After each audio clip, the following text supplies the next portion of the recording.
நாள் லீவுலண்ணே ஊருக்கு போறேன் அப்படின்னு நான் சொல்றான். எந்த ஊருப்பா அப்படின்னு கேட்டேன். கரூர் அப்படின்னான். கரூரா? கரூர்னா பெரிய கலவரமான ஊராச்சப்பா அப்படின்னு நான் சும்மா தான் சொன்னேன். அவன் அண்ணன் என்னோட ஃப்ரெண்டு இந்த மாரி இந்த கூட்டத்துக்கு போயி ரொம்ப சீரியஸான நிலைமையில ஹாஸ்பிட்டல்ல போயிட்டானே. அவங்க அம்மாவும் இறந்துட்டாங்க அப்படின்னு சொன்னான். அது அதாவது தூரத்துல இருந்து நம்ம செய்தியில இருந்து கேட்கிறோம், பார்க்கிறோம். அதெல்லாம் ஓகே. பட் பக்கத்திலேயே இருக்கிற ஒரு பையனோட ஃப்ரெண்ட் இறந்துட்டான். அவன் கண் கலங்கி என்ட்ட சொன்னான். அவங்க அம்மா வந்து இறந்துட்டாங்களாம். அந்த பையன் வந்து கரூர் ஜிஹெச்ல இருந்திருக்கான் இத்தன நாள் வரைக்கும். நேத்து வரைக்கும் மதுரையில ஜிஹெச்ல வந்து ரொம்ப சீரியஸான நிலைமையில இருக்கான். உயிர் பிழைக்கிறதே கஷ்டமான நிலைமைன்னு இப்ப சாயங்காலம் தான் சொன்னான். அதாவது என்னன்னா, அவன் வந்து விஜயோட ரசிகர். கட்சியிலயும் ஒரு தொண்டனா இருக்கான். நான் கேட்டேன், "அந்த கட்சியில இருந்து தானப்பா அவன் வந்து போய் பார்த்துருக்கான், எல்லாமே பண்ணியிருக்கான். அவன் அந்த கட்சியில ஒரு உறுப்பினரா? இல்ல நிர்வாகியா?" அப்படின்னு கேட்டேன். "இல்ல, அந்த பகுதியில அவன் ஒரு நிர்வாகி" அப்படின்னு அவன் சொன்னான். சரிப்பா, இன்னைக்கு வந்து அவன் ரொம்ப சீரியஸான நிலைமையில ஒரு ஜிஹெச்ல இருந்து இன்னொரு ஜிஹெச்சுக்கு மாத்திட்டாங்க. யாராவது கட்சி சார்ந்து வந்து ஏதாவது சப்போர்ட் பண்ணாங்களா? இல்ல ஹெல்ப் பண்ணாங்களான்னு கேட்டேன். யாருமே வரலண்ணா.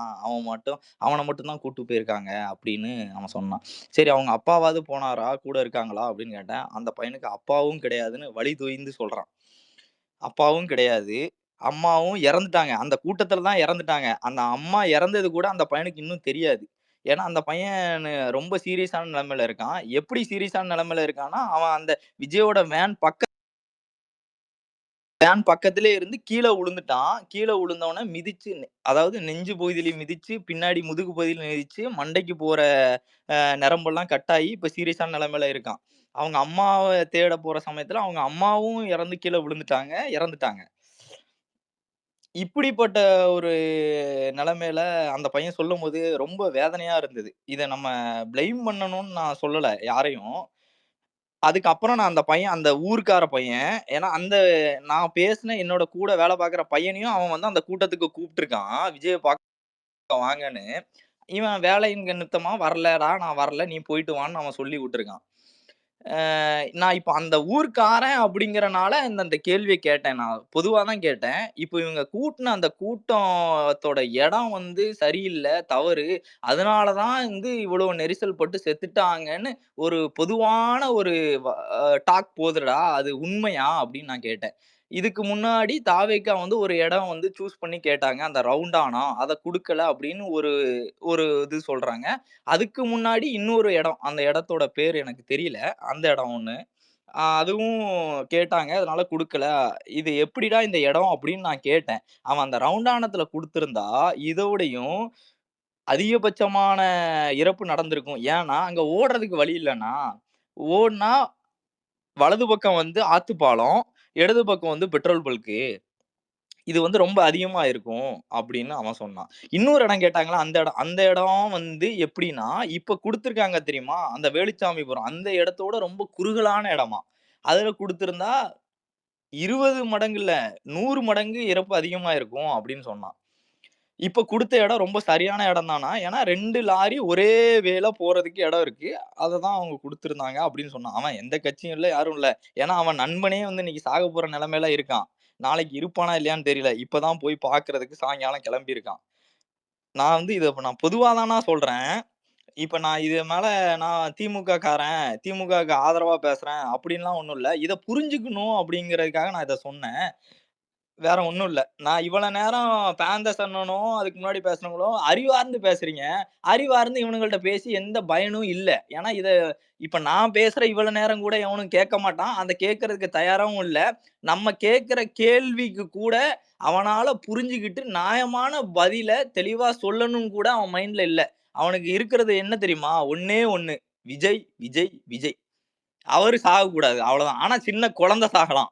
1 1/2 வயசு குழந்தை, விஜயே யாருன்னு தெரியாத ஒரு குழந்தை சாகலாம். ஆனா விஜய் சாகக்கூடாது. இது எந்த மாரி ஒரு மனநோய் அப்படிங்கிறதே அவங்களுக்கு புரியவே இல்ல. இத்தன வருஷ அரசியல் பயணத்துல தமிழ்நாடு இந்த மாரி ஒரு மனநோயாளிகள சந்திச்சதே இல்ல அப்படிங்கிறது என்னோட வாதம். வேற ஒண்ணும் இல்ல. நன்றி. அண்ணா வாய்ப்பு குடுத்ததுக்கு நன்றிண்ணே. வேற ஒண்ணும் இல்ல.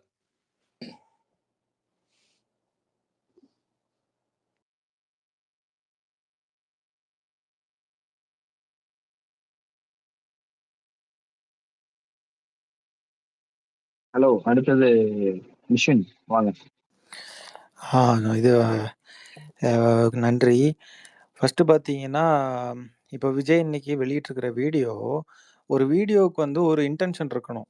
அந்த வீடியோல வந்து இப்போ என்ன சொல்ல வராங்க அப்படின்றத, நம்ம பார்க்குறப்போவே அத வந்து அது நம்ம கன்சியூம் பண்றது அதிலேயே புரிஞ்சுப்போம். எப்படின்னா, இப்போ அந்த வீடியோல வந்து வருத்தமோ, அந்த மக்கள் அந்த இறந்து போனவங்கள பத்தின அனுதாபமோ, அத பத்தி தான் அவர் வந்து டாமினேட் பண்ணி பேசியிருக்காரா? அவருடைய கருத்த பதிவு பண்ணியிருக்காரா? அது சம்மந்தமா இருக்கான்னு பார்த்தீங்கன்னா, கிடையாது. அந்த வீடியோல இருந்து என்ன பேசும் பொருளா ஆயிருக்குன்னா, "சிஎம் சார், என்னைய பழி வாங்கணும்னா, என்னையே பழி வாங்கிக்கோங்க." அப்படின்னு அந்த டயலாக் விட்டது தான் இப்போ எல்லாருமே பேசிக்கிட்டு இருக்காங்க. அத எடுத்து வச்சு தான் இவனுங்க எடிட் பண்ணி பரப்பிக்கிட்டு, அதுல வந்து ஆர்கேசம் அடைஞ்சுட்டு இருக்கானுங்க. இவனுங்களுக்கு அதுதான் வேணும். அது மட்டும் தான் தெரியும். இப்ப என்ன அப்படின்னா, இந்த மாரி எடிட் பண்ணி இவனுங்க இந்த மாரிலாம் பண்றது, விஜய் இந்த மாரி இவனுங்கள இந்த ரசிக வெறிய எனேபிள் பண்றது, இதெல்லாம் எங்க போய் நிக்குதுன்னா, ஒரு பையன் பார்த்திருப்பீங்க, "போலீஸ் ஸ்டேஷனே பிளாஸ்ட் ஆயிரும்."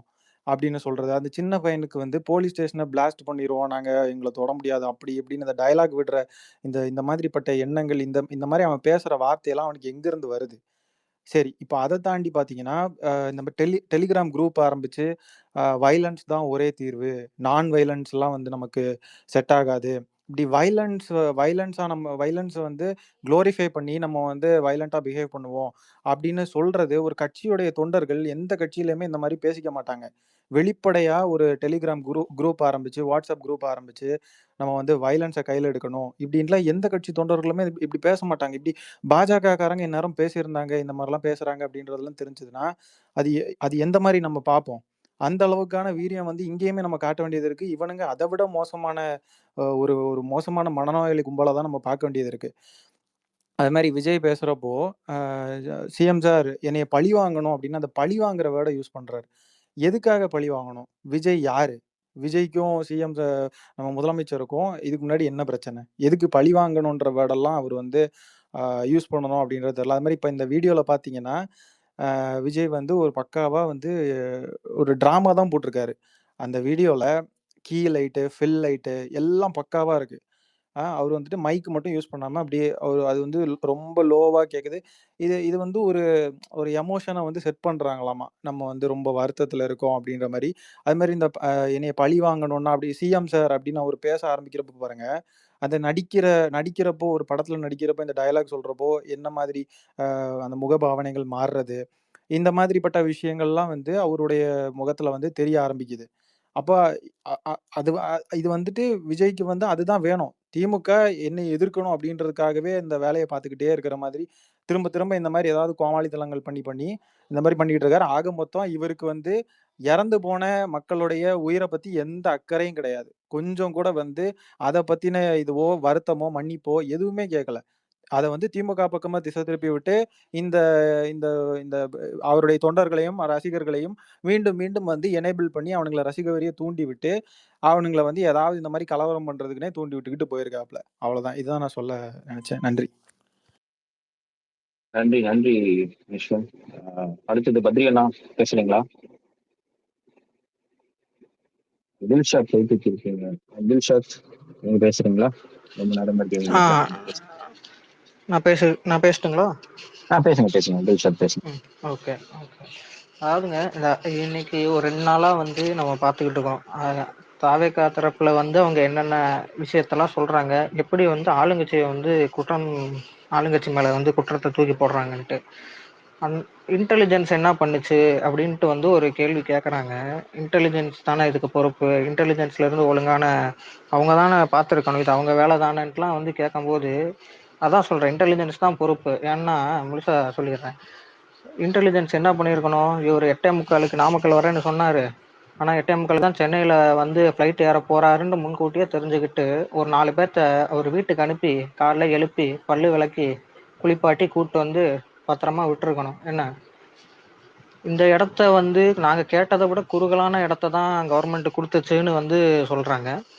அந்த குறுகலான இடத்துல வந்து 12 மணிலேருந்து கூட்டம் நிக்குதுங்கிறது அவங்களுக்கு தெரிஞ்சிருக்கணும். அப்புறம் எதுக்காக வந்து நாமக்கல்ல இருந்து வரும்போதே இன்னொரு கூட்டத்த கூட்டிட்டு வரணும்?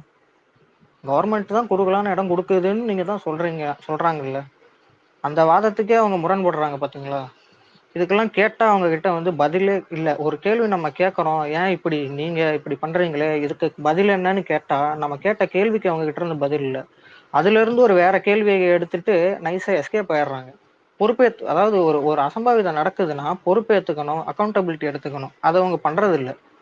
நைஸா எஸ்கேப் ஆயிடுறானுங்க. அரசியல்படுத்தப்படாத கூட்டம், தற்கூரி கூட்டம்ன்ட்டு வந்து இத்தன நாள் நம்ம சொல்றது வந்து ஏன்னா வந்து இப்ப இதுதான். இன்னைக்கு இப்போ ஒரு அசம்பாவிதம் நடந்துருச்சு. முதல் கட்டம், 2ஆம் கட்டம், மாவட்ட நிர்வாகிகள் யாரும் வந்து ஒரு சப்போர்ட்டுக்கோ, ஹெல்ப்புக்கோ எதுவும் சொல்லல. இன்னைக்கு இப்படி ஒரு வீடியோ போட்டிருக்காரு. பாதிக்கப்பட்டவங்களுக்கு வந்து உங்களால முடிஞ்ச உதவிய நீங்க செய்யுங்க. நம்ம கட்சி தொண்டர்கள் வந்து இது பண்ணுங்க. அப்படின்ட்டு ஏதாவது ஒரு அக்கவுண்டபிலிட்டி எடுத்துக்கிறாங்களா? அவங்க மேல தப்பே இல்ல. அவங்கள பொறுத்தவரைக்கும் அவங்க மேல தப்பே இல்ல. சரி ஒரு உதவியா கூடவா செய்ய வேண்டாம்?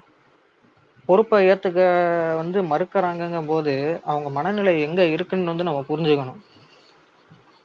வெறும் வந்து விஜய் ஒரு ஆளுமை, விஜய் ஒரு ஒரு ஸ்டாரு, விஜய் தான் நம்மள காப்பாத்த வந்த காவலாளிங்கிற மாரி ஒரு பிம்பத்த கட்டமைக்கிறது. விஜய் வந்தா கூடுது கூட்டம் அப்படின்னு சொல்லிட்டு ஒரு பிம்பத்த கட்டமைக்கிறதுக்காகவே இவங்க இந்த வேலையெல்லாம் வந்து பார்த்துக்கிட்டு இருக்காங்க. நடக்கிற எல்லாமே இதுக்கான சான்றுகள் தான் நான் சொல்ல வரேன் நான். அவ்வளோதான் என் பாயிண்ட். நன்றி நன்றி தோழர் பிரேம்குமார், நீங்க கை தூக்கி இருக்கீங்க, பேசுங்க. வாய்ப்பு தந்ததுக்கு நன்றி. இந்த விஷயத்துல வந்து ஒண்ணு என்ன அப்படின்னு கேட்டீங்கன்னா, விஜய் இந்த உருவாக்குற கூட்டம் இருக்கு இல்லையா, இது ஒரு நிகழ்ச்சி நிறவாவே நம்ம பார்க்கலாமே எப்படி எல்லாம் இது நடந்துட்டாங்கிற ஒரு லிஸ்ட் அவுட் நீங்க பாத்தீங்கன்னா, ஆரம்பத்துல வந்து ரோகிணி தேட்டர் அடிச்சுன்னு இருக்கிறது இருக்கு இல்லையா, ஒரு பெரிய விஷயம் கிடையாது. அவரோட ட்ரைலர் ரிலீஸ் பண்றாங்க. விஜய்க்கு எதிராகவோ எந்த நடவடிக்கையும் இல்லை. விஜய் இப்ப நடிச்ச படத்தை ட்ரெய்லரோட ரிலீஸ் பண்ண உடனே தேட்டர் அடிச்சு நொறுக்குறாங்க சந்தோஷத்துல. அப்படி ஒரு கூட்டமா தான் இருக்குது. விஜய் அதை எந்த காலத்திலயும் கண்டிச்சதும் இல்லை. இப்படி தேட்டர் அடிச்சு நொறுக்குறீங்க, இது தப்புன்னும், அந்த தேட்டருக்கு நான் இழப்பீடு தரேன் இப்படி சொல்லி நடத்தல. அதன் பிறகு வந்து பாத்தீங்கன்னா அடுத்தடுத்த நிகழ்வுகள், இதை ஆர்ப்பாட்டம் நடத்துறாங்க சென்னையில வந்து பாத்தீங்கன்னா அதை அடிச்சு நொறுக்குறாங்க. இந்த இடமே போர்க்குளம் மாதிரி இருக்குது. திருச்சி ஏர்போர்ட்டுக்கு வந்தா வந்து பாத்தீங்கன்னா அங்க அடிச்சு நொறுக்குறாங்க. அங்க விக்கிரவாண்டியில வந்து பாத்தீங்கன்னா நடந்த மாநாட்டுல வந்து பாத்தீங்கன்னா அவ்வளவு பிரச்சனைகள் நடக்குது. அப்ப போற இடம் பூரா கலவரம் நடத்துற மாதிரியான ஒரு கூட்டத்தை தான் அவர் வச்சிருக்காரு. அந்த கூட்டம் இருக்கணுங்கிறது தான் அவரோட விருப்பமே. இந்த நிகழ்வு வந்து எங்கேயும் நடக்கல, இங்க நடந்துருச்சுங்கிறாரு. அதுவே அபத்தமானது. நீங்க இதெல்லாம் வந்து பாத்தீங்கன்னா விக்கிரவாண்டியில 4 பேர் செத்து போயிருக்காங்க, மதுரையில செத்து போயிருக்காங்க, திருச்சியில இறப்பு விழ வேண்டியது. நான் திருச்சியில தான் இருக்கேன். நான் வந்து திருச்சி பகுதி தான். இன்னைக்கு அந்த அன்னைக்கு வந்து பாத்தீங்கன்னா நீங்க ஒரு இதுக்கே கிடையாது, ரோட் ஷோக்கே பர்மிஷன் கிடையாது. ஆனா ஏர்போர்ட்ல இருந்து அப்படியே பொறுமையா வருது. காரணம் கேட்டா மக்கள் விடலங்கிறாங்க. ஆனா உண்மை என்னன்னா, அந்த அந்த ட்ரோன் ஷாட் எல்லாம் நீங்க பாத்தீங்கன்னா தெரியும். இப்ப கூட பாக்கலாம். நீங்க வந்து அந்த ட்ரோன் ஷாட்ஸ் எல்லாம் காட்டுறாங்க. விஜய் நடந்து வந்து விஜய் கார்ல வந்து அந்த பஸ்ல வந்துட்டு இருப்பாரு. முன்னாடி ஒரு காரு, அதுக்கு முன்னாடி புஷி ஆனந்து ஒரு 4-5 பேர் நடந்து போயிட்டு இருப்பாங்க. அதுக்கு மேல சுத்தமா ரோடே இதா இருக்கும், ஃப்ரீயா இருக்கும். ஏர்போர்ட்ல இருந்து இதுக்கு வர்றதுக்கு மட்டுமே 4 மணி நேரம் எடுத்துட்டாரு, மரக்கடைக்கு வர்றதுக்கு மட்டுமே. அப்போ அன்னைக்கே ஏகப்பட்ட பிரச்சனைகள். அப்போ அங்கேயே 4 பணம் விழுந்திருக்க வேண்டியது. கடை அடிச்சு நொறுக்கி, ஒரு கடை அடிச்சு நொறுக்கி அந்த கடைக்காரர் கேஸ் போட்டிருக்காரு. 1 லட்சம் 1.5 லட்சம் ரூபாய்க்குண்டான பொருட்கள் மோசம் பண்ணிட்டாங்கன்னு சொல்லிட்டு. அப்போ இது மாதிரியான ஒரு மாதிரி இந்த கூட்டமாக எதற்கும் கட்டுப்படாத ஒரு ஜோம்பிஸ் கூட்டம் மாதிரி ஒரு கூட்டத்தை உருவாக்கி வச்சுட்டு இருக்காங்க. அப்போ இது வந்து விஜய் விருப்பப்பட்டு உருவாக்கணும் ஒரு கூட்டம் தான் இது. எந்த இடத்துலயும் அவங்க கண்டிக்கவே மாட்டாரு. கேக்குதுங்களா? சொல்லுங்க. கேக்குது பிரேம். ஒரே ஒரு ரெக்வெஸ்ட் தான், அப்படியே இருங்க. நீங்க பேசுவீங்களாமா? ஒரு இன்ஃபர்மேஷன் மட்டும் பாஸ் ஆன் பண்ணிக்கிறேன். தம்பி பிங்க் பேன், விஜய் ரசிகரே, விஜய் தொண்டரே, யாரா வேணாலும் இருப்பின், நீங்க மெசேஜ் போட்டிருக்கீங்கன்னு கேள்விப்பட்டேன். தயவு செய்து மேல வாங்க, விவாதிப்போம். உங்க கருத்து என்னவோ பதிவிடலாம். பேசுங்க பிரேம். ஓகே, நன்றி. இந்த வந்து பாத்தீங்கன்னா இந்த மாதிரியான ஒரு கூட்டத்தை தான் விஜய் விரும்புறாரு. நீங்க இதுக்கு இன்னொரு ப்ரூஃபுமே என்னால சொல்ல முடியும். டைம்ஸ் ஆஃப் இந்தியாவில் வந்து பாத்தீங்கன்னா எடிட்டர் வந்து எடிட்டர்கிட்ட வந்து உங்களை பேட்டி எடுக்கணுங்கிறாரு. நீங்க பேட்டி எடுக்கணும் அண்ணாங்கிற மாதிரி இங்க ஆதவ அர்ஜுன் கேட்கிறாரு. கேட்ட உடனே வந்து பாத்தீங்கன்னா அவர் பேர் அருண்ராஜன் நினைக்கிறேன். அவருக்கு பேட்டி எடுக்கிறாங்க. பேட்டி எடுக்கணும்னு கேட்கறாரு. கேட்ட உடனே அவரு வந்து என்ன சொல்றாரு, அப்படின்னா எங்க ஆபீஸ்க்கு வாங்க அப்படின்னு சொல்லிடுறாரு. கட் பண்ணிடுறாங்க. சரி அப்படின்னு சொல்லிட்டு கட் பண்றாரு. கட் பண்ணிட்டு கொஞ்ச நேரத்துல திரும்ப கூப்பிடுறாங்க. எங்க தலைவர் ஆபீஸ்க்கு வந்தா வந்து பாத்தீங்கன்னா அங்க தடியடி நடத்த வேண்டியது இருக்கும், பரவாயில்லையா அப்படிங்கிறாங்க. அதாவது இவங்க உருவாக்குற பிம்பம் என்னன்னா விஜய் இறங்குனாவே அவர் வந்து பாத்தீங்கன்னா மக்கள் கூடி போயிடுவாங்க, அது ஒரு மாசு அப்படிங்கிற மாதிரி சொல்லி இப்படி உருவாக்குன ஒரு பிம்பத்தை உடைய விடாம காப்பாத்துறது அப்படிங்கிறது விஜயோட கடமை ஆயிடுது. அப்போ உருவாக்குன அந்த பிம்பத்தை. அப்போ அதனாலதான் வந்து பாத்தீங்கன்னா நாகப்பட்டினத்துல வந்து பாத்தீங்கன்னா கூட்டம் கம்மியாச்சு. திருச்சியில நடத்தி அடுத்து நாகப்பட்டினத்துல நடத்துறப்ப நாகப்பட்டினத்துலயும் இதுலயும் நடத்துறப்ப வந்து பாத்தீங்கன்னா கூட்டம் குறையுது. ஏன் குறையுதுன்னா இங்க திருச்சி மாவட்டத்துல இருக்கிறவங்க, தஞ்சை மாவட்டத்துல இருக்கிறவங்க எல்லாம், திருச்சி பக்கத்துல இருக்கிறவங்க இங்க வந்துட்டான். திரும்ப அங்க நடத்துறப்ப என்ன ஆகுது, தஞ்சை மாவட்டத்துல உள்ளவங்க வரமாட்டேங்கிறான். சோ அப்ப வந்து பாத்தீங்கன்னா தான் சரி வேற பகுதி எங்க நடத்தலாம் அப்படிங்கிற மாதிரி பிளான் பண்றப்ப இங்க நடத்தலாம் அப்படின்னு சொல்லி அடுத்தது இங்க மாத்துறாங்க. ஆக்சுவலா போக வேண்டியதே வந்து பாத்தீங்கன்னா வட சென்னை தான் நடத்துறதா ஏற்கனவே திட்டமிட்டு வச்சு அதை தான் திரும்ப கரூருக்கு மாத்துறாங்க. மாத்தி இப்படிதான் நடத்துறாங்க.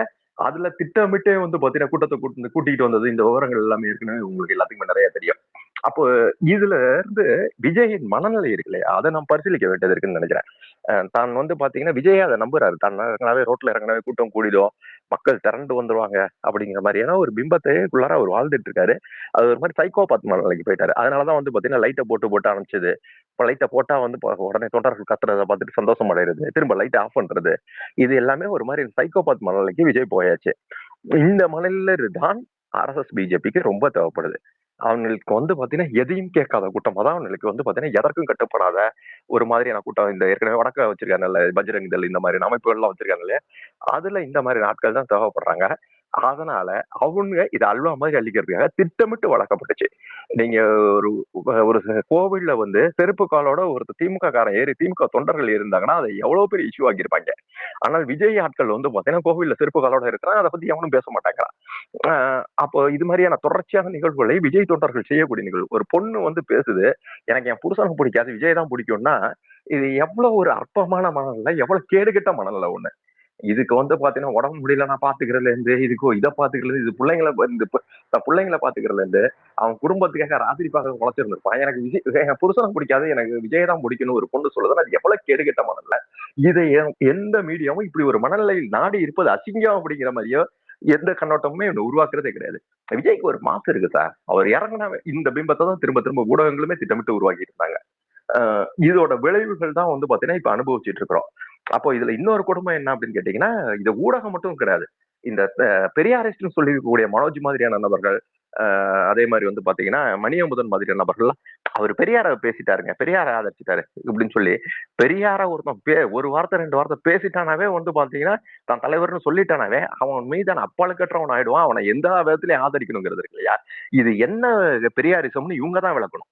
அது எவ்வளவு அபத்தமானது, இவ்வளவு பொறுக்கி கூட்டமா வளர்த்துட்டு இருக்க. இந்த பொறுக்கி கூட்டத்தை கட்டு காப்பாத்தி அதை பொறுக்கித்தனம் மாறாம இருக்கிற வரைக்கும் தான் தனக்கு லாபம் அப்படின்னு சொல்லி அதை நடத்திக்கிட்டு இருக்கா. அது அபத்தமானது. பெரியாரிசம் அப்படிங்கிறதே வந்து நீங்க வந்து பாத்தீங்கன்னா பெரியார் அவ்வளவு கட்டுப்பாடுகளை வச்சிருந்தாரு. நீங்க வந்து எந்த இடத்துலயும் எந்த தொண்டர்களும் அவர் கட்டுப்பாட்டை மீறி செயல்பட முடியாத அவ்வளவு கட்டுக்காப்பான இயக்கமா நடத்திட்டு இருந்தாரு. அப்போ அது மாதிரியான கண்ணோட்டங்கள் எதுவுமே இல்லாம விஜய் ஆதரிக்கிறது அப்படிங்கறதாம இந்த கும்பல் ஒரு பக்கம் வளர்ந்துட்டு இருக்கிறது அப்படிங்கறதா. இன்னும் அவங்க ஒரு லாஜிக் சொல்லுவாங்க, இது வந்து அதிமுக வந்து பாத்தீங்கன்னா இனிமேல் காலியாக போகுது, அந்த இடத்துல பாஜக பிடிச்சிடும், அந்த இடத்த பாஜக பிடிக்கிறதுக்குள்ள விஜய் பிடிக்கலாமே அப்படின்னு சொல்லி சொல்றாங்க.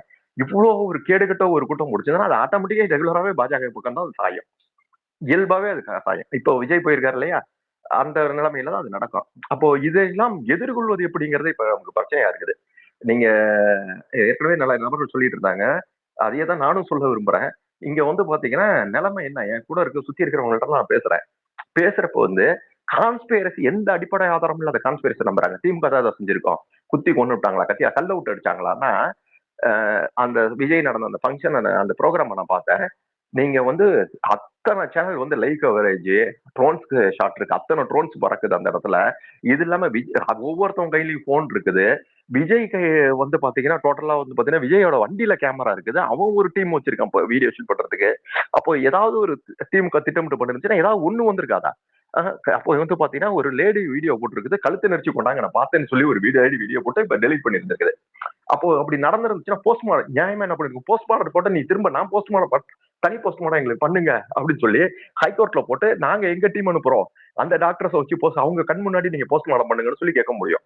அப்போ எந்த நடவடிக்கையும் இல்லாம உட்காந்துட்டு 4 நாள் கழிச்சு கான்ஸ்பிரசி தேரி மத்தவங்க எல்லாம் பேச விட்டு அதை பேசுறது. இன்னும் ஒரு இன்னும் வந்து பாத்தீங்கன்னா இது போடுது, பதிவு போடுது, புள்ள போனா பொழைச்சுக்கோ, ஆனா வந்து பாத்தீங்கன்னா ஒரு புள்ள போனா இன்னொரு புள்ளைய பெத்துக்க முடியும், ஆனா தளபதிங்கிறது ஒருத்தர் தானே அப்படின்னு சொல்லி பேசுது. அது என்ன அர்த்தத்துல பேசுதுன்னே புரியல. ஒருவேளை விஜய் இது சோபாவும் அர்த்தத்துல பேசுதா என்னன்னு தெரியல. இந்த கிறுக்கங்கள் எல்லாம் வச்சுக்கிட்டு இதுல நீங்க இப்ப தொடர் ஏற்கனவே பேசினவங்க சொன்ன மாதிரி நம்ம அறிவு சார்ந்து பேசி இவர்களுக்கு விளக்குவது இருக்கு இல்லையா, அது நமக்கு பெரிய சிரமமான காரியமா இருக்குது. வேணா நம்மளும் கான்ஸ்பிரசி பேசலாம் தான் தோணுது. இதை விஜயை திட்டமிட்டு நடத்திட்டான். இதுக்கு பாத்தீங்கன்னா திட்டம் போட்டு கொடுத்ததே குருமூர்த்தி தான். நிர்மல்குமார் பாத்தீங்கன்னா திட்டம் போட்டு கொடுத்து, ஏன்னா விஜய் பிஜேபியில சேருவது அப்படிங்கிறது உடனே இப்ப சேர்ந்துட முடியாது. ஏற்கனவே கூட்டத்தை தட்டையாச்சு, இப்ப உடனே சேர்ந்துட முடியாது. அப்போ சேருவதற்கு ஒரு காரணம் வேணும். அந்த காரணத்துக்கு பாத்தீங்கன்னா இப்படி பண்ணி திமுக மேல பழிய போட்டு என் தொண்டன்கள்லாம் திமுகவை கொண்டுட்டாங்க, அதனால என் தொண்டர்களை கொண்ட திமுகவை கொள்வதற்கு, திமுகவை எதிர்கொள்வதற்கு நான் பாத்தீங்கன்னா பிஜேபி கூட்டணியில சேர்றேன், இதுதான் வீழ்த்தப்பட வேண்டியது அப்படிங்கிற மாதிரி ஒரு பிம்பத்தை உருவாக்குவதற்கு திட்டமிட்டு விஜய் நடத்திய படுகொலை தான் இது அப்படின்னு சொல்லி நான் பேச வேண்டியதா இருக்குது. ஒரு அம்சத்துல பார்க்க போனா இது உண்மையிலேயே படுகொலை தான். விஜய் தன்னோட பில்டப் அரசியலுக்காக மக்களை தன்னோட இதை காட்டுவதற்காக, எப்பேற்பட்ட ஆள் காட்டுவதற்காக நடத்தின படுகொலை. ரொம்ப இது வரைக்கும் நீங்க பாத்தீங்கன்னா விக்கிரவாண்டியில இறந்த நபர்களுக்கு யாருக்குமே விஜய் பாத்தீங்கன்னா அந்த இறப்பை பத்தி எந்த இதுவுமே அறிவிச்சதில்லை. அதே மாதிரி அவர்களுக்கு நிதி எதுவும் வழங்கியதில்லை. இப்ப இதுலயும் பாத்தீங்கன்னா மதுரையிலயும் அதுதான் நடந்துச்சு. இப்ப நடந்த விஷயங்கள்ல கூட நேத்தி விஜயோட வக்கீல் என்ன பேசியிருக்காப்புலன்னா, அந்த இதுல செத்தவங்க எல்லாம் பாத்தீங்கன்னா எங்க இதுலதான் செத்தவங்களா, ஏற்கனவே ஹாஸ்பிட்டல்ல செத்த இந்த பணத்தெல்லாம் பாத்தீங்கன்னா எங்க இதுல செத்ததான் காட்டிட்டாங்க, 40 பேர்லாம் அங்க சாவே இல்லை அப்படிங்கிறாரு. ஆனால் விஜய் அறிவித்தது அப்படிங்கிறது நாங்க பாத்தீங்கன்னா அந்த இறந்த 40 நபர்கள் எல்லாத்துக்கும் பாத்தீங்கன்னா 20 லட்சம் ரூபாய் தரேன் அப்படிங்கிறாரு. அப்போ இப்ப எனக்கு அது புரியல. அப்போ இவங்க எங்க இதுல சாவுல ஆஸ்பத்திரியில கிடந்த பணத்தெல்லாம் கொண்டு காட்டுறாங்க அப்படின்னு சொல்லி இவங்க சொல்றாருன்னா, அப்போ அந்த 20 லட்சம் ரூபாய் யாருக்கு தர போறாரு விஜய்? ஒருவேளை கரூர் மாவட்டத்துல இருக்கக்கூடிய அந்த வக்கீல்கிட்டயோ இல்ல பாத்தீங்கன்னா மாவட்ட செயலாளர்கிட்டயோ போய் நாங்க உங்க இடத்துலதான் செத்தோம் அப்படின்னு சொல்லி மக்கள் ஏதாவது ரிக்வஸ்ட் லெட்டர் வாங்கிட்டு அதுக்கப்புறம் பனையூர் பங்களாவில போய் பார்த்தா அதுக்கப்புறம் அந்த 20 லட்சம் ரூபாயை தருவாரா என்னன்னு தெரியல. ஆஸ்பத்திரியில அதே மாதிரி அடிபட்டு கிடக்கிறவங்களா அப்படி ஒரு ஏதாவது கடிதம் வாங்கிட்டு விஜய் உடம்பு முடியாதோட போய் பனையூர் பங்களால பார்த்தா ஏதாவது காசு தருவாரா என்னன்னு தெரியல. அப்போ இந்த உருவாக்கக்கூடிய இந்த கான்ஸ்பிரசி, இந்த பொய்கள் எல்லாமே ரொம்ப அபத்தமா இருக்குது, ரொம்ப மக்களுக்கு எதிரானதா இருக்குது, எந்த அடிப்படையும் இருக்காது. ஆனா மக்களிடம் இன்னும் அந்த சாஃப்ட் கார்னர் இருக்குது, விஜயை ஆதரிக்கக்கூடிய மனநிலை இருக்குது. ஏற்கனவே இவங்க திமுக மீதான வெறுப்பாக உருவாக்கி வச்சு பல வருஷமாக இவங்க உருவாக்கி வச்சிருந்த வெறுப்பு, ஊடகங்கள் அதை திட்டமிட்டு வளர்த்து வச்சிருக்கிறது. இதோட விளைவுகளை பாத்தீங்கன்னா இன்னைக்கு அபத்தமாக பாத்தீங்கன்னா எவ்வளவு கொடூரம் செஞ்சாலும் அவனை ஆதரிக்குது அப்படிங்கிறது கணிசமான அளவு மக்கள்கிட்ட மனநிலை இருக்குது. இது ஒரு கடினமான சூழல் தான், வேற வழி இல்லை. மீண்டும் அரசியல் படுத்துவதை, மக்களிடம் திரும்ப திரும்ப பேசுவது, அதன் மூலமாக தான் இதை எதிர்கொள்ள முடியும்னு நினைக்கிறேன். நமக்கு வேற ஆப்ஷன் கிடையாதுன்னு நினைக்கிறேன். நன்றி, வணக்கம்.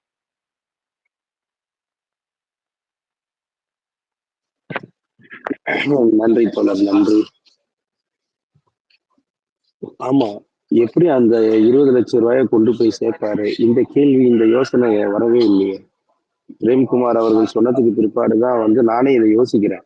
இந்த 20 லட்சத்தை எப்படி கொண்டு போய் சேர்ப்பாரு அந்த பாதிக்கப்பட்ட மக்கள் கிட்ட? பனையூருக்கு வர சொல்ல முடியாது, ஆனாலும் சொன்னாலும் சொல்லுவானுங்க இவனுங்க. அதுல கூச்சப்படவே மாட்டாங்க. பனையூருக்கு நீங்க வாங்காமாங்க, விஜய் வந்தா வெளில வந்த பிரச்சனையோட நீங்க பனையூருக்கு வாங்காமாங்க.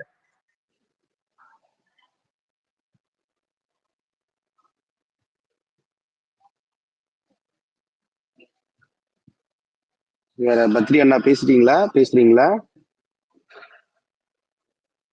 தேங்க்யூ. பேசுறேன். பேசுறேன். என்ன பேசுறது தெரியல, ஏன்னா நிறைய எல்லாருமே பேசியாச்சு. என்னென்ன பேசணும்னு நினைக்கிறோமோ அது எல்லாமே பேசியாச்சுன்னு நினைக்கிறேன். ஏன்னா இது டெல்லி ஆதரவு பேசுங்க. டெல்லி ஆதரவு நேரடியாகவே இப்போ விஜய்க்கு வந்திருக்குது இல்லையா, அது யாரும் பெருசா டச் பண்ணலன்னு நினைக்கிறேன். அதை கவர் பண்ணிருங்க. எடுத்து கொடுத்த லீடு கொடுத்ததுக்கு ரொம்ப நன்றி. ஆக்சுவலி நான் காலையில இந்த டோட்டல் வீடியோ அனாலிசிஸ் பண்ணேன். ஃபர்ஸ்ட் திங் அதில் ஐ டிட் தட். அதை அனாலிசிஸ் பண்ணும்போது அதில் என்ன சிக்கல் இருக்கு, ஏன் இந்த ஸ்டாம்ப் பேட் நடந்தது அப்படின்னு. அப்போ we got some idea. Okay, இது மேன்மேடு, அதாவது எப்படின்னா மேன்மேடுங்கிறத விட தவிர்த்திருக்க முடியும் அப்படிங்கிறதான் விஷயம். ஒரு ஸ்டாம்ப் பேடு, ஒரு விபத்து நடக்குதுன்னா விபத்துங்கிறது மேக்சிமம் தவிர்க்க முடியாத இடங்கள்ல தான் விபத்து நடக்கும். அதாவது நம்மளுடைய எல்லையை மீறி, நம்ம கட்டுப்பாட்டை மீறி நடக்கக்கூடியதுதான் நம்ம விபத்து அப்படின்னு நம்ம டிஃபைன் பண்ணுவோம் பொதுவா. பட் இங்கே வந்து அப்படி இருக்கிற மாதிரி தெரியல. நார்மலி ஸ்டாம்பேட் வந்து நடக்கும் போதெல்லாம் மற்ற இடங்கள்ல மற்ற விபத்து நடக்கும் போதெல்லாம் பார்த்தோம்னா ஏதாவது ஒரு பக்கம் வந்து தடுப்பு இருக்கும், இயற்கை தடுப்பு இருக்கும், அல்லது ஒரு பில்டிங் இருக்கும், அதாவது சம்திங் இருக்கும். அந்த பாட்டில் நெக்குன்னு சொல்லுவோம். ஒரு இடத்துல வந்து படர்ந்து வந்து திடீர்னு ஒரு இடத்துல குறுகும் போகும்போது ஒரு ஸ்டாம்பே நடக்கணும். இங்கே எல்லாமே பார்த்தோம்னா கரெக்டாக சொல்றதா இருந்ததுன்னா ஒரு ஒரு சதுர அடிக்கு 2 பேர் நின்றுக்கிறாங்க அந்த நெருக்கமான இடத்துல. அப்போ முன்னால ஒரு தள்ளுனோடனே ஒரு அந்த கூட்ட நெரிசல் வந்து நடந்திருக்குது. இது வந்து மேலிருந்து பார்க்கும்போது தெளிவா தெரிஞ்சிருக்கும். யாருக்கு? நம்ம விஜய்க்கு வந்து தெரிஞ்சிருக்கும். மேலிருந்து பார்த்தாங்கன்னா எவ்வளவு கூட்டம் இருக்கு, எப்படி முன்னாடி முண்டிட்டு வர்றாங்க அப்படிங்கிறத வந்து. பட் அது வந்து என்ன ஆயிருக்கு அப்படின்னா அது வந்து அவரு கவனிச்சாரா இல்ல அதை பத்தி பேசினாரா அப்படின்னு தெரியல. இது வந்து என்னன்னா நமக்கு வந்து இது வந்து ஒரு செவ்வகமான ரோடுன்னு வச்சுக்கலாம். அப்போ அவுட்டர் ஸ்கர்ட்ல இருக்கவங்க வந்து கொஞ்சம் கேப் இருக்கும். அப்படியே பின்னாடி நோக்கி விலகி இருந்தாங்கன்னா இந்த இது நடந்திருக்காது. இந்த மாதிரி விஷயங்கள்லாம் வந்து நம்ம நடந்து முடிஞ்ச பிறகு பேசுறோம். பட் இதெல்லாம் வந்து போஸ்ட்மார்ட்டம் மாதிரி தான். நம்ம அப்படி பண்ணியிருந்திருக்கலாம், செஞ்சிருந்திருக்கலாம். இந்த மாதிரி நம்ம வந்து நடந்திருந்தா அதெல்லாம் நம்ம வந்து தவிர்த்து இருந்திருக்கலாம். அப்புறம் இதுக்குடைய ரெஸ்பான்சிபிலிட்டிஸு, இது யாருக்குடைய பொறுப்பு, இது மாதிரிலாம் நடக்கக்கூடாது. இது எல்லாமே நம்ம வந்து பேசுறது, இதை பற்றி நம்ம இந்த ஸ்டாம்பேட் பற்றி பேசுறது எல்லாமே வந்து போஸ்ட்மார்ட்டம் தான். அதாவது நடந்து முடிஞ்ச ஒரு விஷயத்த நம்ம பகுத்து ஆராய்ஞ்சிட்டு இருக்கிறோம். ஆனா இங்க என்ன நடந்தது அப்படிங்கிற ஒரு கனெக்டிங் டாட்ஸ் வச்சு பார்த்தோம் அப்படின்னா எனக்கு 2 விஷயம் வந்து நிரடலா இருக்குது. ஒன்று வந்து கருவாயன் சார்னு நினைக்கிறேன், ஒரு ட்வீட்டு ஒன்று போட்டிருந்தாரு. எப்படின்னா ஒரு இன்ஃப்ளூயன்சருக்கு வந்து ஒரு மெசேஜ் வந்தது. அந்த நீங்கள் பார்த்துருந்துருப்பீங்க நினைக்கிறேன். நான் சொல்கிற விஷயம் சரியா இருக்கும்னு நினைக்கிறேன். ஒரு இன்ஃப்ளூயன்சருக்கு வந்து ஒரு மெசேஜ், நீங்கள் வந்து செந்தில் பாலாஜியை டார்கெட் பண்ணி நீங்கள் வந்து வீடியோஸ் போடணும். 48 ஹவர்ஸ்க்கு ஒன்ஸ் வந்து நீங்கள் வந்து வீடியோஸ் போடணும். நம்ம அது கண்டென்ட் நாங்கள் கொடுத்துருவோம். நீங்கள் how to do the work அப்படின்னு ஒரு மெசேஜ் வந்ததா ஒரு இன்ஃப்ளூயன்சர் மூலமாக பேசியிருந்தாங்க. ஸோ இது ஒரு சம்பவம் நம்பர் 1. 2வது வந்து இந்த ஸ்டாம்பேட் நடந்து முடிஞ்ச உடனே யாருடைய பேர் அதிகமாக அடிபட்டது அப்படின்னு பார்த்தோம்னா சட்டுன்னு செந்தில் பாலாஜி. ஸோ 2வது. 3வது வந்து கரூர்ல வந்து பாயிண்ட் கிடையாது, அதாவது பேசக்கூடிய இடம் கிடையாது. திடீர்னு கரூருக்கு வந்து ஷிஃப்ட் ஆனது. ஸோ இது பாயிண்ட் நம்பர் 3. அப்புறம் பாயிண்ட் நம்பர் 4 வந்து விஜய் வந்து ஸ்பாட்ல இருந்து வேகமா சென்னைக்கு வந்தது. அது வந்து முக்கியமான ஒரு பாயிண்ட். அடுத்தது வந்து 2 நாளா எல்லாமே அப்ஸ்காண்ட் ஆனது. அப்ஸ்காண்ட் ஆனது ஒரு முக்கியமான ஒரு விஷயம். அப்ஸ்காண்ட் ஆன உடனே குருமூர்த்தியை போய் மீட் பண்ணது. ஸோ இது அடுத்த முக்கியமான ஒரு பாயிண்ட். அப்புறம் வந்து கோர்ட்டுக்கு வந்து போனது. கோர்ட்டுக்கு போய் ஜாமீன் கேட்டது. இதுக்கு இடையில வந்து ஸ்டாண்ட் வித் விஜய் அப்படின்னு சொல்லி நம்ம போஸ்ட் பண்ணது. ஸோ இது வந்து நெக்ஸ்ட் பாயிண்ட்ஸ். அடுத்தது வந்து இன்னைக்கு காலையில தான் நினைக்கிறேன், இன்னைக்கு காலையில நேற்று விஜயோட லாயர்ஸ் வந்து பேசின பேச்சு. ஸோ இது ஒரு முக்கியமான ஒரு பாயிண்ட். அடுத்தது வந்து விஜய் வந்து வெளியிட்ட ஒரு வீடியோ. இதான் ஃபைனல் டச். ஸோ இப்போ நான் சொன்னது எல்லாத்தையும் நம்ம வந்து கனெக்ட் பண்ணி பார்க்க வேண்டியிருக்குது. இது எல்லாமே சீக்வன்ஸ் தான். நான் வந்து கனெக்டிங் த டாட்ஸ்ன்னு சொல்றது வந்து வேற வேற புள்ளிகளை நான் வந்து இணைக்கல.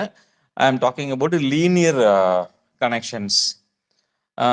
அதாவது விஜய் வந்து கரூருக்கு வந்து ஷிஃப்ட் பண்ணது, அப்புறம் செந்தில் பாலாஜி பத்தி பேசினது, செந்தில் பாலாஜியை வந்து டார்கெட் பண்ணது, செந்தில் பாலாஜியை டார்கெட் பண்ணி அதுக்கப்புறம் வந்து வீடியோஸ் வந்தது. ஸோ இப்படி ஒரு சம்பவம் நடந்த உடனே விஜய் வந்து அந்த இடத்த விட்டு எஸ்கேப் ஆனது.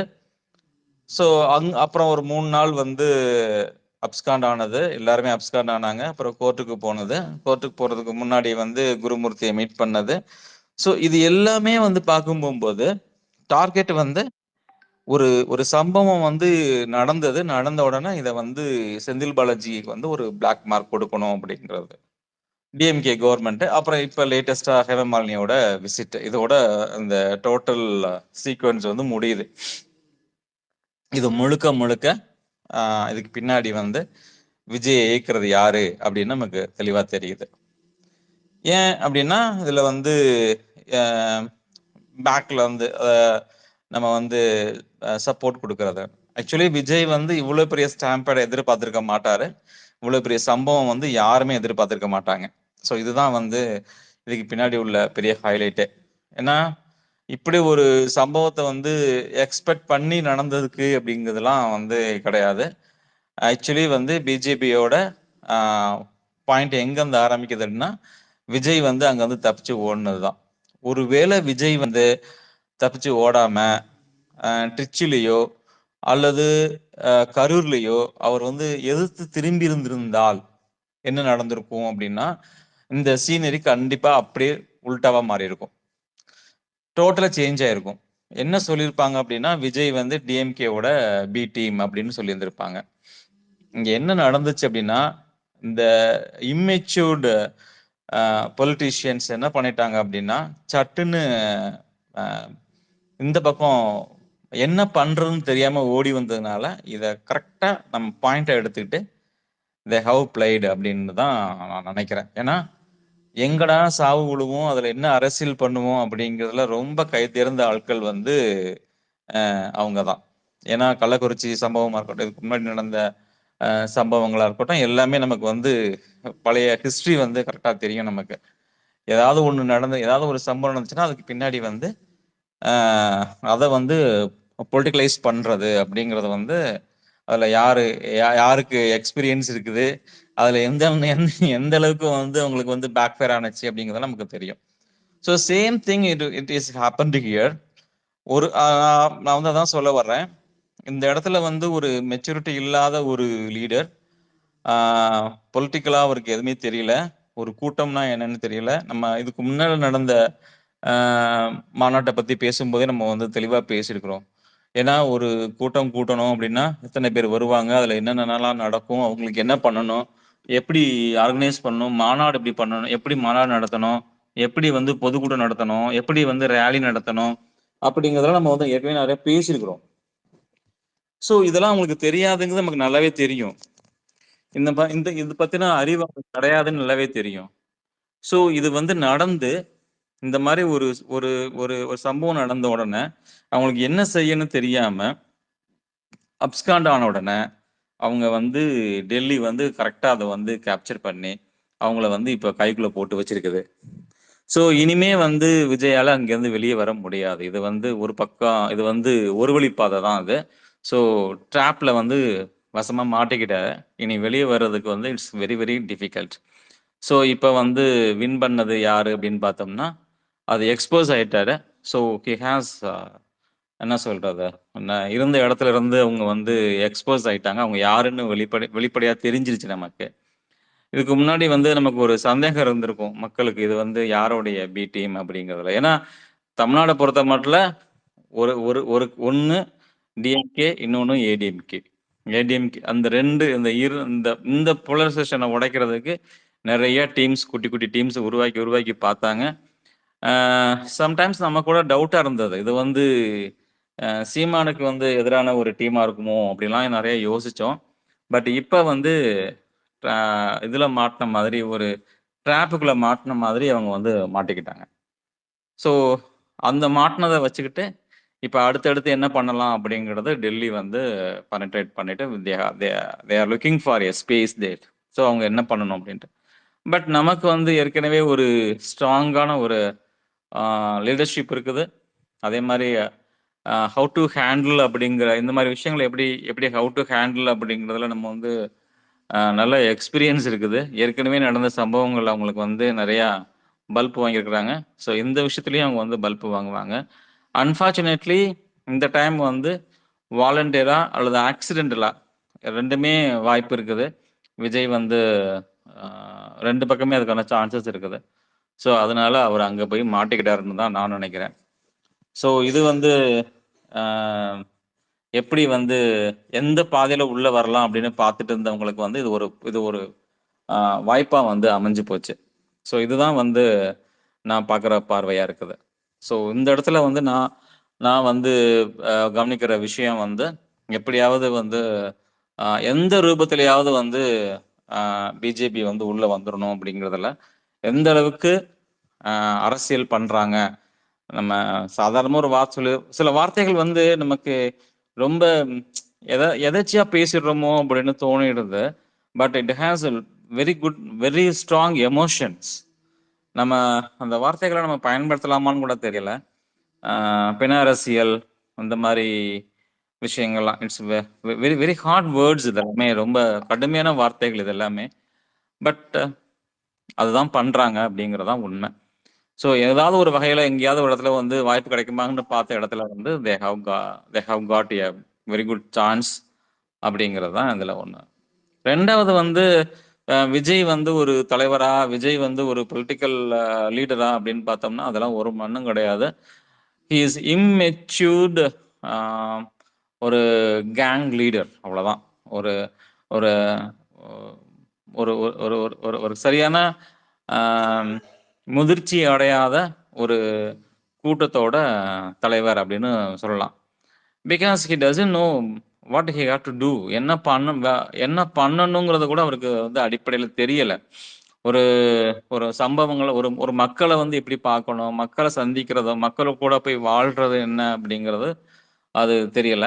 ஸோ அதனால வந்து அவர்லாம் வந்து ஒரு லீடர், அவர் வந்து ஒரு கட்சி தலைவர் அப்படின்னு சொல்றதையும் இன்னைக்கு கொடுத்த ஒரு ஸ்டேட்மெண்ட்டு, அந்த ஸ்டேட்மெண்ட்ல ஏகப்பட்ட தப்பு இருக்குது.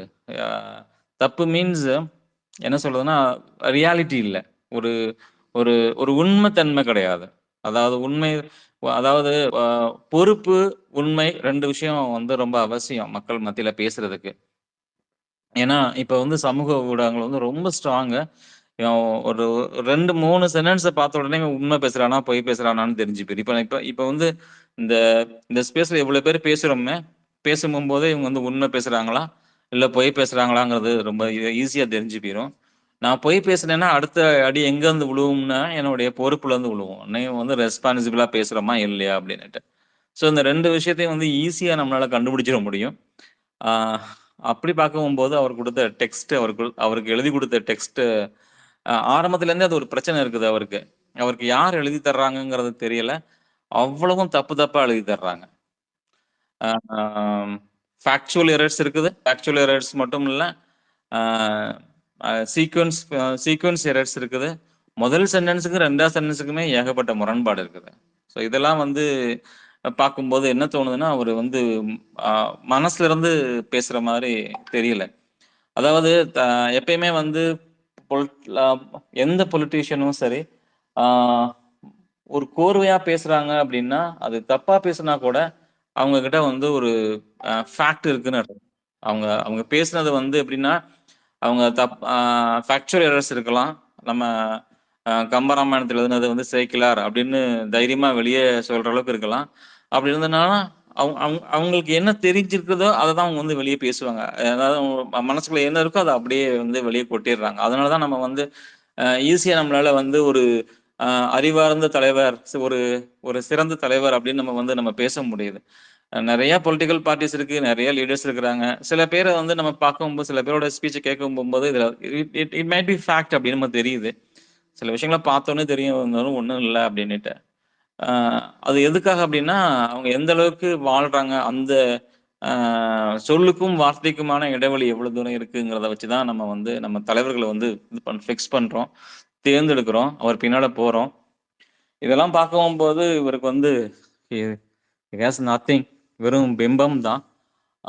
இன்ஃபேக்ட் இவரை வந்து எம்ஜிஆர் கூட கம்பேர் பண்றதெல்லாம் வந்து அபத்தத்திலையும் அபத்தம். பிகாஸ் இவருக்கு எதுவுமே தெரியாதுங்கிறதான் உண்மை. ஸோ டிவிகே வந்து ஒரு பொலிட்டிக்கல் பார்ட்டி அப்படிங்கிறதெல்லாம் வந்து என்னால் ஒத்துக்க முடியலை.